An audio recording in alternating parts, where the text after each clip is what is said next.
কি বললেন? পরীক্ষিত মহারাজকে সুখদেব গোস্বামী বলছেন, শোনো সুখদেব, তুমি শোনো। সুখদেব খেয়াল করে বলছেন, পরীক্ষিত মহারাজ বলছে, হ্যাঁ মহারাজ আমি তো শুনছি। বলছেন না, শোনা হচ্ছে না, তুমি শোনো ভালো করে। কিভাবে শুনবো? আমি এখন থেকে যা যা বলবো তা তুমি মনে করবে, ভালো করে দারুণ করে শুনবে আর মনে করবে। বলছে হ্যাঁ আমি সব শুনবো। বলে তোমার সোজা হয়ে বসো। সোজা হয়ে বসছেন। বলে এবার শুনতে থাকতে হবে। কতদিন? তোমাকে 7 দিন শুনতে হবে, আর আমি 7 দিন বলবো। তুমি যদি 7 দিনের মধ্যে উঠে যাও, যদি মন বিচলিত হয়, তাহলে কিন্তু তোমার শোনা হবে না। তাহলে শুনবো কি করে? তিনি বলছেন, সুখদেব মহারাজ বলছেন, জিতাসন।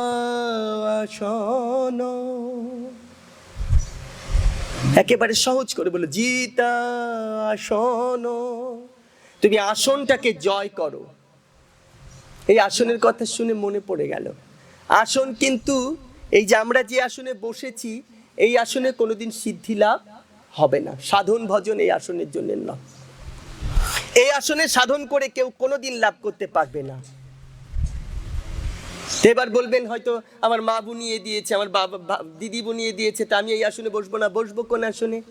শাস্ত্রের সিদ্ধান্ত আছে, আপনি কুশ আসনে বসা ছাড়া, কুশ আসন অথবা ভেড়ার চামড়ার আসন, ভেড়ার লোমের আসন, চামড়া নয়, লোমের আসন ছাড়া অন্য কোনো আসনে আপনার আসন শুদ্ধ হবে না।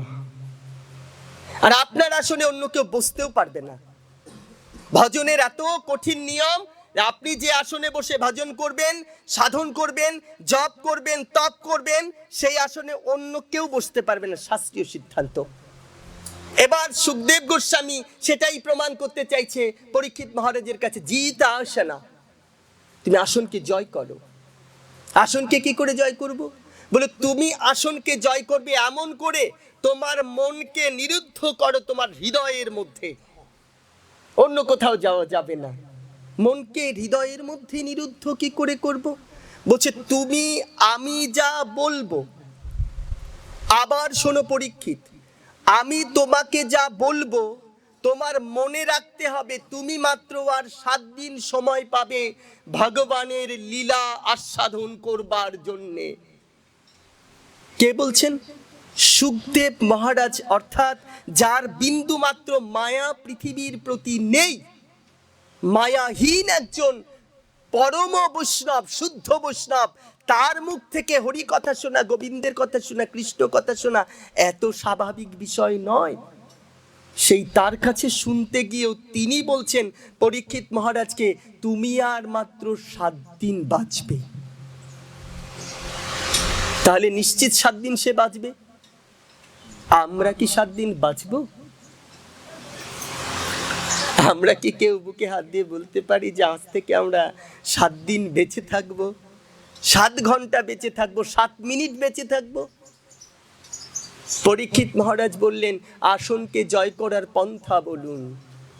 তিনি বললেন, আমি তোমাকে যা বলবো তোমার কান দিয়ে প্রবেশ করে তোমার হৃদয়ের মধ্যে ঢুকে যাবে।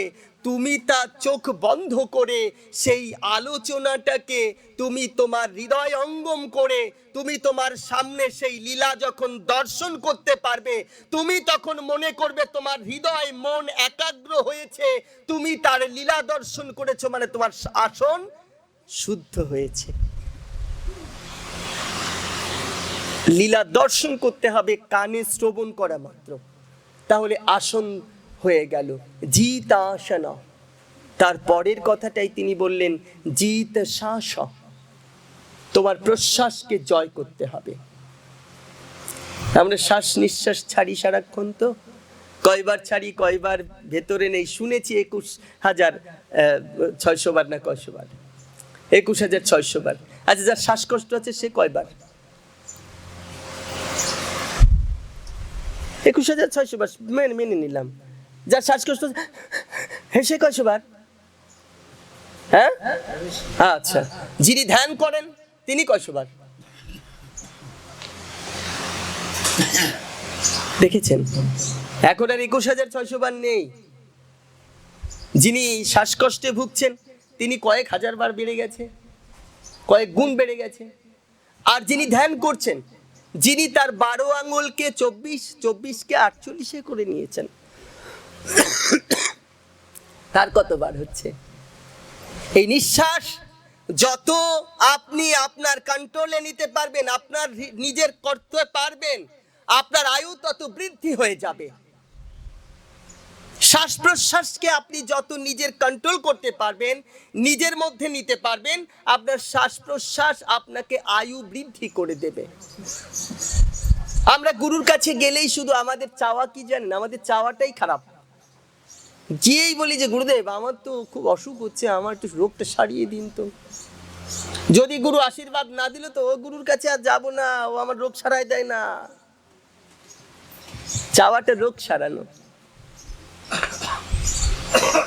দেহের ব্যাধি সারাতে যাই গুরুর কাছে, কিন্তু আমার ভব ব্যাধি যে দেহের মধ্যে রয়েছে, যে আমার কাম ক্রোধ লোভ মদ মোহ মাৎসর্য, এটা সারাবার জন্য আমরা গুরুর কাছে কেউ যাই না। গুরুর কাছে তো ভক্তি, কৃষ্ণ ভক্তি ভিন্ন অন্য কোনো কামনা করাই যাবে না, শাস্ত্রে নিষিদ্ধ। দুঃসঙ্গ কহিয়ে কৈটব আত্মবঞ্চনা, কৃষ্ণ কৃষ্ণ ভক্তি ভিন্ন অন্য কামনা।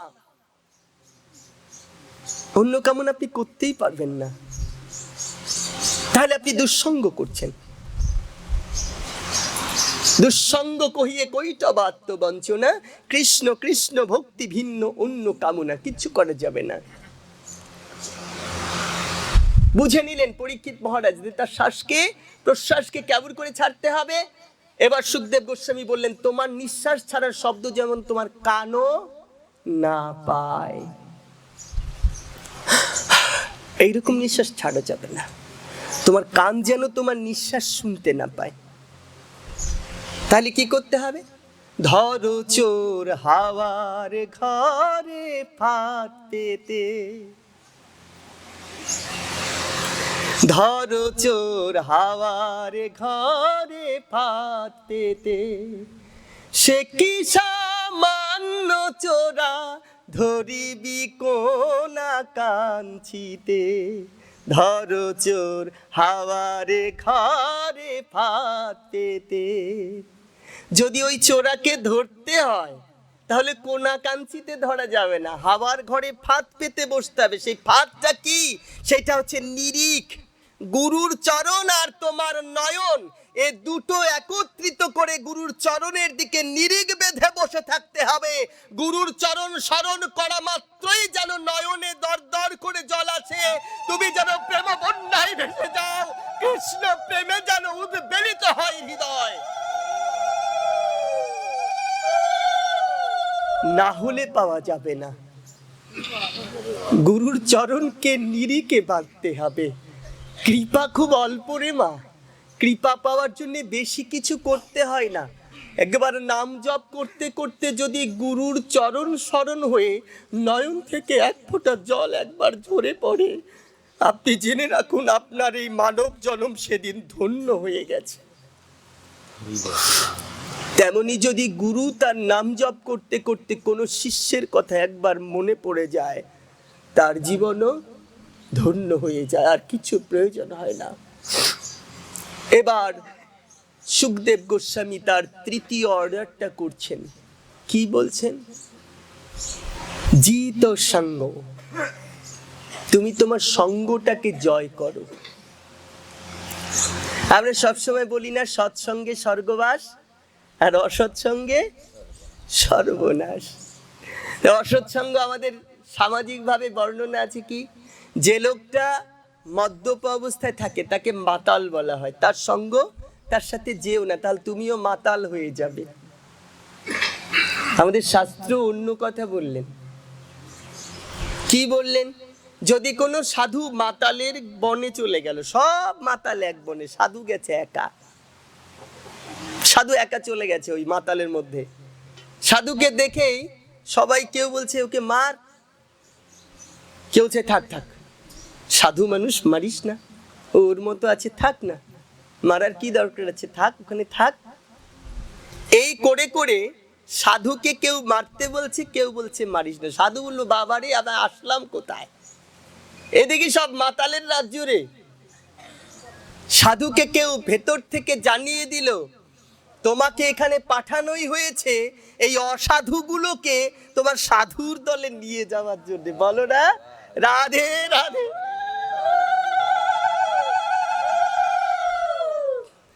অসাধুর দলকে সাধুর দলে নিয়ে যেতে হবে। তা নেব কি করে? এই মাতালের দল, কেউ নাচছে, কেউ গাইছে, কেউ নিজেই প্রস্রাব করে খাইছে, এগুলো কি করে মানুষ করবো? কেউ জানালো, কি জানালো? হরণ্যাময়ী কেবলম কালই নাস্তেব গতিরন্যথা। নিতাই চাঁদ যদি হরিনাম দিয়ে জগাই মাধাইয়ের মতো অত বড় পাষণ্ডকে মানুষ করতে পারে, এরা তো তোমাকে এখনো কলসির কানা মারেনি, তো তুমি পারবে না কেন? একবার চেষ্টা করে দেখো। তুমি কেন পারবে না? একবার চেষ্টা করো, অবশ্যই পেরে যাবে, অবশ্যই তোমার দিয়ে হবে। সাধু কি করলেন? সাধু ভয়ে হোক আর ইচ্ছেই হোক, সাধু তার হরিনাম জপ করতে শুরু করলেন। এবার এক মাতাল গিয়ে সাধুকে খোঁচা মারছে, এ সাধু তোমার ওই ঝোলার মধ্যে কি, তুমি করোটা কি? ওই যেই খোঁচা মেরেছে, সাধুর স্পর্শে যায় মনের ময়লা, পরশে হয় প্রেমানন্দ, স্পর্শে যায় মনের ময়লা। সাধুকে স্পর্শ করেছে, যেই স্পর্শ করেছে, সাধু তোমার ঝোলায় কি, যেই স্পর্শ করে ফেলেছে, আরে আমি তো অন্যায় করছি, সাধুকে কেন খোঁচা দিচ্ছি? এটা তো অপরাধ। মাতালের সেন্স ফিরলো যে আমি সাধুকে খোঁচা কেন দিচ্ছি, কেন? স্পর্শ যতক্ষণ না হবে ততক্ষণ তো হৃদয়ের ময়লা, মনের ময়লা কেটে যাবে না। যতক্ষণ আমার মধ্যে অহংকারের পোশাক পরে আমি অহংকারের সিঁড়িতে উপরে বসে থাকবো, ততক্ষণ তো আমার সাধুর সঙ্গ হতে পারে না। মাতাল গিয়ে ছুঁয়ে দিয়ে মাতালের মতিভ্রম ঘুরে গেল, সে এখন আরেক মাতাল হলো। কি পেয়েছে? সব ছেড়ে কেবল হরিনাম জপ করে, সেটা কোন মদ, ওইটা একবার খেয়ে দেখতে হবে। এবার যে ছুঁয়েছে সে গিয়ে বলছে থামারে, আর মদ খাস না, আয় দেখ আমি যখন ছুঁয়েছি তখন আমার মাতলামি ছুটে গেছে, তুই একবার ছুঁয়ে দেখ। সাধুকে ছুলেই নাকি মাতলামি যায়। সবাই খেলা মনে করলেন, কি হয় নাকি তাই? মদ খেয়ে মাতাল হয়েছি, সাধু ছুঁয়ে মাতলামি ছুটে যাবে, চল যে একবার সাধু ছুঁয়ে দেখি। সাধু বসে ধ্যান করছে, হরিনাম জপ করছে, সব মাতাল একবার করে ছুঁয়ে বলছে, ও সাধু তোমার ওই ঝোলাতে কি? শুধু ছুঁয়েছে, ছুঁইলেই কি যেন হয়ে যায়, মাতলামি ছুটে গেছে। ও আবার আরেকজনকে ডেকে আনছে, আয় রে, ওই যে আমাদের মধ্যে যে সাধু এসছে, আমরা সব মাতাল কি কি করছি, তো ছুঁয়ে দিলেই নাকি মাতলামি ছুটে যাচ্ছে। আমারও ছুটেছে। বলছে তাই আবার হয় নাকি? চল দেখি শালা, হয় নাকি দেখে আসি। গিয়ে ছুঁয়ে দিল, তারও মাতলামি ছুটে গেল। এবার মাতলামি যখন সবার ছুটে গেল, তখন সাধুর কাছে গিয়ে জোরহাত করে বলছে, সাধু তোমাকে ছুলে যদি মাতলামি চলে যায়, মাতাল মদ খাওয়া মাতাল যদি তোমাকে ছুলে ভালো হয়ে যায়, তুমি বলো না কোন মদ খেয়ে এসেছো, যে মদ খেলে আর জীবনে মদ খেতে হয় না, তুমি সেই মদটা আমাকে একটু দাও, যে মদ খেলে আর জীবনে কোনোদিন মদ খেতে হবে না, মাতলামি করতে হবে না।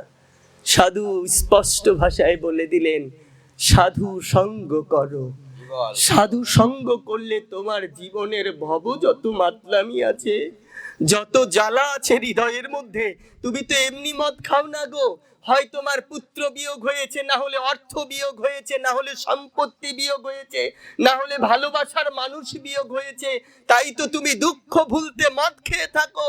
আমি তোমাকে এমন একটা মদের সন্ধান দিতে পারি, যা খেলে তোমার ভাবের যত ব্যাধি আছে সব ব্যাধি চলে যাবে,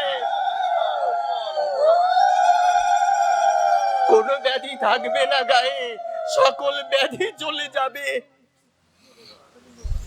বললো কোন কিসে যাবে তাহলে? বলে একমাত্র সাধু সঙ্গ গো। বলে সাধু সঙ্গ কেমন? বলে নাম করবে, হরি নাম করবে, হরি নাম করবে, যেখানে দেখবে হরি নাম হচ্ছে সেখানে যাবে, বাহু তুলে হরি বলবে, সাধুর সঙ্গে আলিঙ্গন করবে, সাধুর চরণ ধুলি গায়ে মাগবে, বাহু তুলে হরি বলে ধুলায় গড়াগড়ি দেবে, দেখবে তোমার ভাব ব্যাধি দূরীভূত হয়ে যাবে।